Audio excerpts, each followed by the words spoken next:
Donald Trump continues to battle his principal opponent in this Republican nominating process, that being the gotcha question, which, if you're not familiar with it, it is a question that you can't answer. Basically, that's what it is, and you define after the fact that it was a gotcha question. So he's had a few, like, for instance, what's your favorite Bible verse, which does require a lot of preparation to answer that question. You have to have read the Bible, so that would be a change for him. Or one verse in the Bible. Or at least a verse of it, yes. Or have a favorite verse. Or heard someone talk about a verse and then just say the name of it. Let's say you don't have a favorite verse. You could say, I don't have one. That's all. You could say that.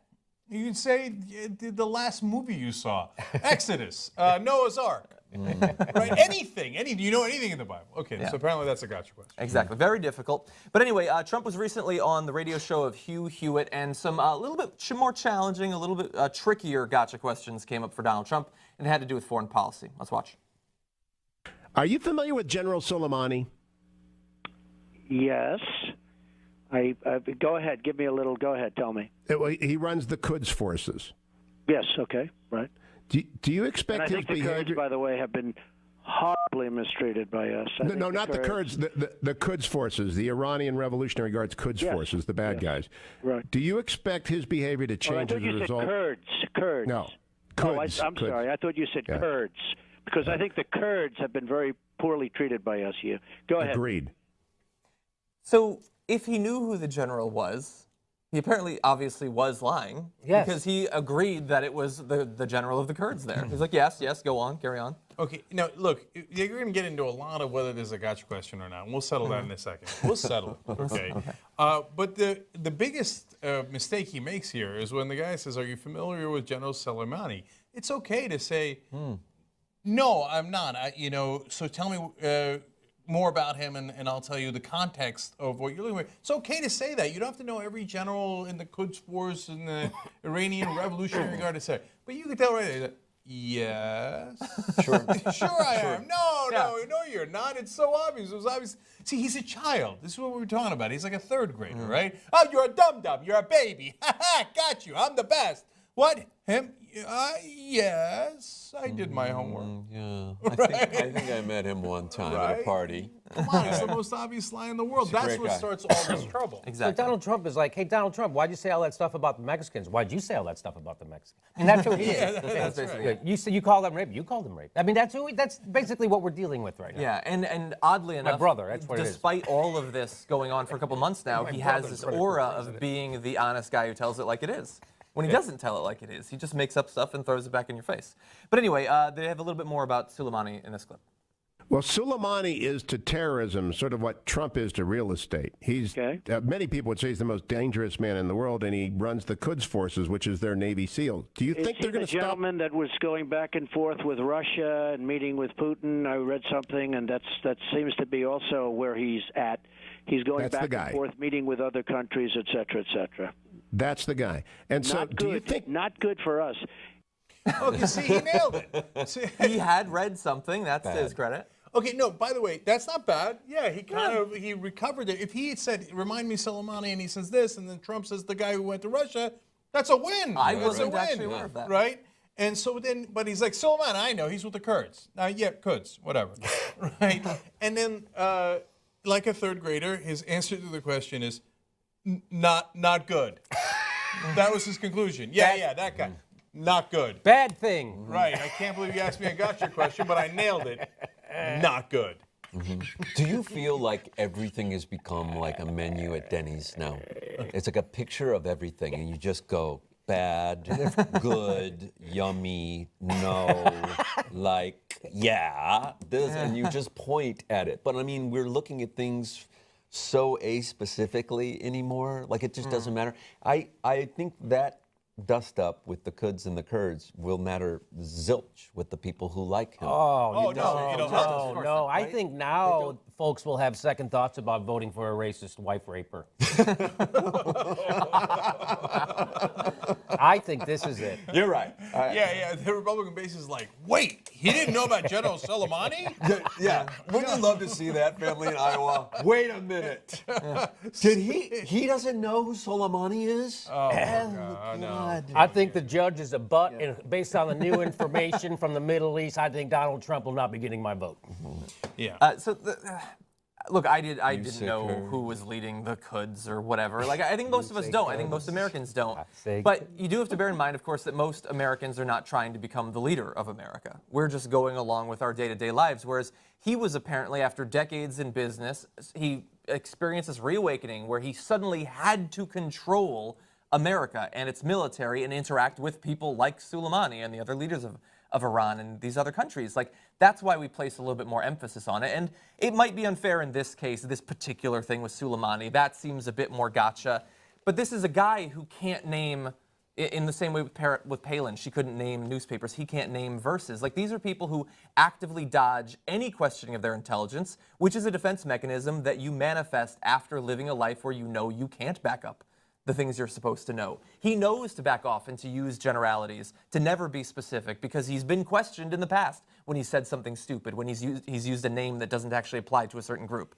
And that is dangerous, because while a certain specific might be irrelevant to him becoming a good president or a bad president, him showing that he doesn't care about the information, that he thinks it's irrelevant, that he hasn't looked up most of it throughout his life, that should be scary to people who understand the power and the reach of the American president.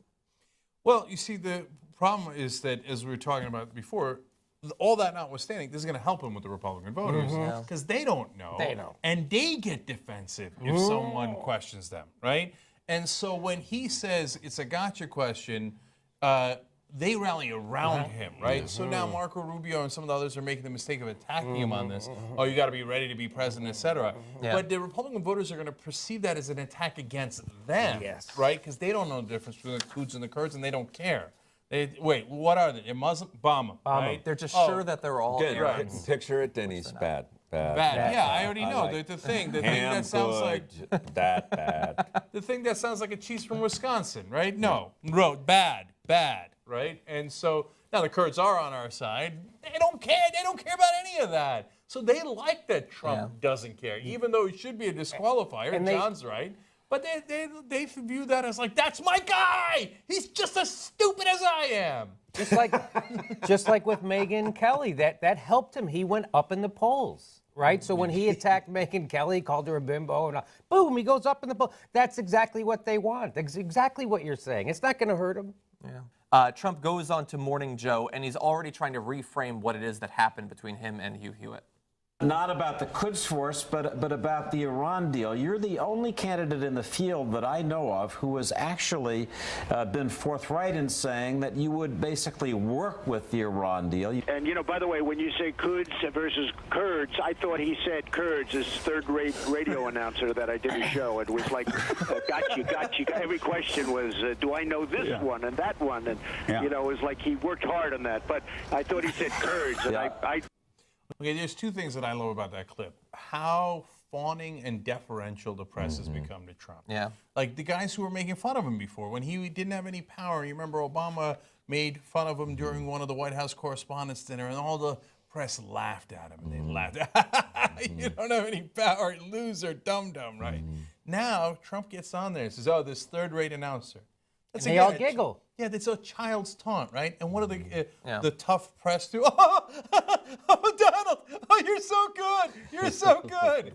Oh, it's revolting. I mean, how do you live with yourself? I mean, the minute anyone has power, they're like, oh, yes, the Donald, yes. Like in Planet of the Apes, like, take my banana, take my banana. What was that guy's name, that journalist guy? Wasn't he from the New York Times? Is he from the... I think he's the leader of the Kurds. I'm not sure. Soleimani. Actually. That was Soleimani. Soleimani. Yeah. Okay.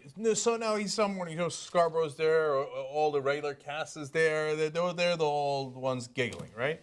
And then, secondly, like, here he comes again, child, right? Third-rate announcer, right? So, and they eat it up. Third-rate announcer. I got him. But why did he get him? That's not clever. It needs a twist, doesn't it? It needs something. It's just like, if you guys imagine you go on stage, you're doing stand-up, and you just come out there like, hey, everybody, Donald Trump. What a dum-dum, right? Third-rate guy, right, everybody? Where's the fucking joke? Where's the joke? Where's the hook? Like, Where's the twist? You got to put a twist on it. Where's the clever phrasing? Where's the juxtaposition of ideas? Where do you make Hugh Hewitt look like an idiot using his own words? No, the guy who should be embarrassed in this situation is Donald Trump because he didn't know answers to really questions that he should know, right? If he wants to be president. And he pretended he knew, and then he got outed he didn't know. So he's the one who actually looks like the idiot in this situation. He goes, no, that guy's the idiot. And all these sycophants on Morning fucking Joe sit around and cackle like jackasses. And by the way, anybody in the America who's a reasonable human being laughs at you, Joe Scarborough, and all the assholes on your fucking show. All right? They're all idiots. They sit there. They know better, and they let you run down. Anyway, I watch that show too much because I know way too much about that show to let those guys. That's unbelievable, Jank, that they're sitting there. They should be making fun of Donald Trump. Now, Donald, you pretended to know this, and then you didn't know it, and then when he called you on it, now you call him a name. Why do you keep dragging down the business of politics that I've devoted my life to? Why do you do that? They don't do anything. They did exactly what you said. So there is, in polite society, there's nothing you can do anymore that will get you ostracized from polite society. Donald Trump could be the biggest racist, the biggest misogynist, the biggest fascist, talk about rounding people up, lie, call every journalist a name, and then kick a Mexican guy out of his press conference. Hey, I want to sit on your lap and go on your helicopter because that's so good of a. I'm a Time reporter for Time magazine. That's what these people are. Here is his fairly pathetic attempt to one-up Hugh Hewitt. On the front of Islamist terrorism, I'm looking for the next commander-in-chief to know who Hassan Nasrallah is, and Zawahiri, and al-Julani, and al-Baghdadi. Do you know the players without a scorecard yet, Donald Trump? No, I'll tell you honestly, I think by the time we get to office, they'll all be changed. They'll be all gone. I knew you were going to ask me things like this, but they're all changing you. Those are like history questions. Do you know this one? Do you know that one? I don't believe in gotcha questions. I'm not trying to, quiz you on who the worst guy in the world is. Well, that is a gotcha question, though. I mean, when you're asking me about who's running this, that is not. I will be so good at the military, your head will spin. All right, let me expand it because I know it's not gotcha. I'm trying not to do that, but I wanted to see if gotcha. You're asking me names that.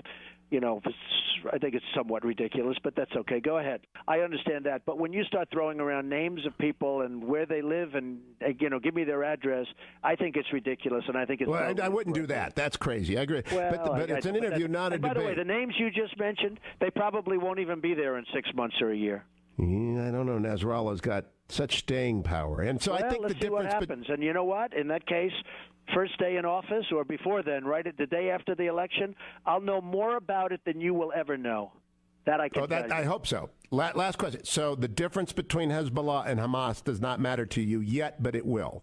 It will when it's appropriate. I will know more about it than you know. Oh, my God. It's appropriate. All right. So, all right.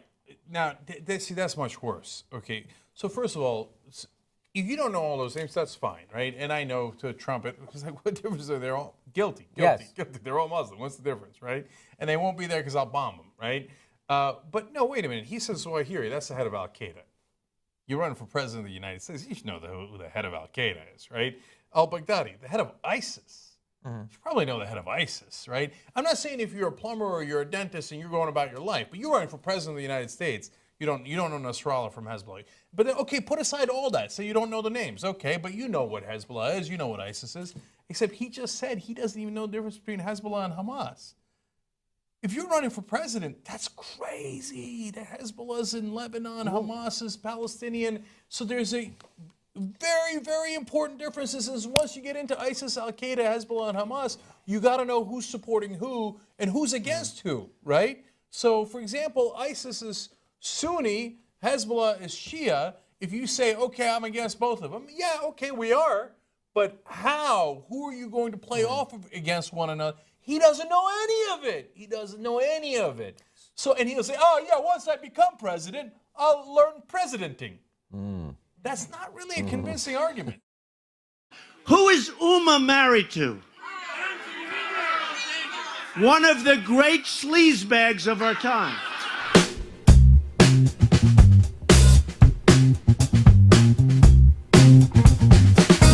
She's married to Anthony Weiner. You know, the little bing, bing, bing, bum, bum. I love you very much. Jeb, I can't call him Bush. He doesn't use his last name. Did you ever see a sign that says Jeb Bush or Bush? Now, there's a reason he doesn't use his last name, because it's not going to work too well, because we had a lot of problems with that last name. You know, I've been watching Bush on the border. He's in a seersucker suit. He's talking about, yes, oh, yes, the anchor baby. Oh, I shouldn't say anchor baby. Now, I have heard that Jeb Bush was the mentor to Marco Rubio. Two nice people. I think Jeb is a nice person. He's very low energy. I'm not used to that kind of a person. Kerry, who's a baby. I mean, here's a guy goes on a bicycle to go on a bicycle race. He's 73 years old. He's in a bicycle race. He falls. He breaks his leg during the negotiation. And I tell everybody, and you probably heard it, I swear to you, I will never be in a bicycle race as long as I'm president. President Obama, Secretary Kerry, I highly think you should read this book quickly. Quickly! But if I were Marco, but in particular, if I was Jeb, I wouldn't say Marco's a good friend of mine. Marco did something that he wasn't supposed to do. He ran. I've never said this before. And I watch these two guys, and they're hugging, and they're kissing, and they're holding each other. Very much like, actually, Chris Christie did with the president. So Uma is getting classified secrets. She's married to Anthony Weiner, who's a perv. No, he is. He is. I went to the Wharton School of Finance. You know, like really smart people go to the Wharton School of Finance, I would tell you. Now, I have great respect for China and their leaders. And hey, look, the largest bank in the world is from China. They're a tenant of one of my buildings. They just devalued their currency the other day. 2 decades, the biggest they've ever had. They're killing us. You know what that is? They call it a sucking action. Every time you see them, you know what the sucking is? They're sucking the jobs and the money right out of our country. That's what they're doing. And then they say, you can't build a wall. It's too big. It doesn't work. Well, 3,000 years ago, right? The Great Wall of China was built. We'd like to have that wall. That wall, nobody gets through. That I can tell you. I want it to be so beautiful, because maybe someday they're going to call it the Trump Wall. Maybe. So I have to make sure it's beautiful, right? I'm a great builder. What I do best in life, in all fairness, I build. Which is good, because your infrastructure in this country is crumbling. Isn't it nice to have a builder? All of that money that's going to Hillary and Jeb and Scott and Marco and all of them, the people that are putting up that money it's like puppets. Bing, bing. No, but they're hugging and they're kissing. They're hugging and they're kissing, and they're proclaiming their great deep love for each other. And I'm saying, politicians all talk, no action. It's all bull. We got to stop. Do you know Xi Jinping? I never heard of him. I don't know who he is. He's getting a big dinner free at the White House, addressing the UN. If you were president, would you throw him a big dinner? I would not be throwing him a dinner. We've had this conversation. I'd get him a McDonald's hamburger, and I'd say, we got to get down to work. Actually, most people didn't. I own the Bank of America building in San Francisco. Big chunk. And it's a great building. Got it from the Chinese. I did great. Great. They still don't know what happened. But that's what we need, right? So she's married. Now, these are confidential documents. She's married to this guy and guess what happens to Anthony Weiner? A month ago, I see he went to work for a public relations firm. Do you believe it? Ricardo Sanchez, known as El Mandril, on his Spanish drive time radio show in Los Angeles, has taken to calling Donald J. Trump El Hombre del Peliquin. In other words, the man of the toupee. This is on the front page of the New York Times. I don't wear a toupee. It's my hair. I swear. Come here. Come here. Come here. This is great. Just real quick. We don't want to mess it up too much, because I do use hairspray. That I say. Come. Is it mine? Look. Yes, it is. Say it, please. Yes, I believe it is. Thank you. Last week, you've heard me say this, I turned down $5 million by a big lobbyist. Not a bad person. You know, tough guy. Not a bad person. But when he gives me $5, he's not doing that because he thinks I have beautiful hair. Graham, has anyone ever heard of Lindsey Graham? This guy. I mean, So a poll came out the other day. He was at 0. 0. Even Pataki was higher. Pataki was at 0 with an arrow up. That means he got 1. But Lindsey Graham actually had 0. No, that's the way it is. CNN is terrible. CNN. You're with CNN? Are you with CNN? You people do not cover us accurately at all. So they have a few protesters outside, and they have thousands of people. And the first question from CNN is about protesters. Our governor here in Massachusetts, Charlie Baker, has described some of your comments about women as reprehensible. Do you have a response to that? No, he must have been talking about Jeb Bush.